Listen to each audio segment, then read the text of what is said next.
নীতি আয়োগের বৈঠক বয়কট করে বেরিয়ে এলেন বাংলার মুখ্যমন্ত্রী মমতা বন্দ্যোপাধ্যায়।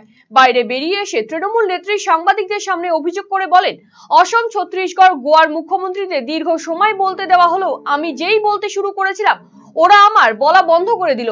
রাজ্যের স্বার্থে এখানে এসেছিলাম, কিন্তু বৈষম্যমূলক আচরণ করে আমার মুখ বন্ধ করার চেষ্টা করা হয়েছে।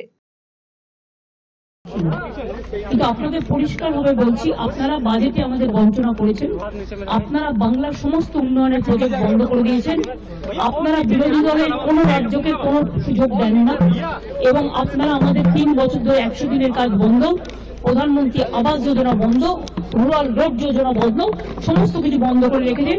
এমনকি ফুড সাবসিডি পর্যন্ত দেননি। আমরা 1,71,000 কোটি টাকা পাই লাস্ট ইয়ার পর্যন্ত। এই বাজেটেও কিছু নেই, শুধু জিরো। এইটুকু বলার সাথে সাথে আমার মাইকটা স্টপ করে দিয়েছে। আমি বললাম, why you discriminate, why you stop me? I am only attending. You should be happy for that.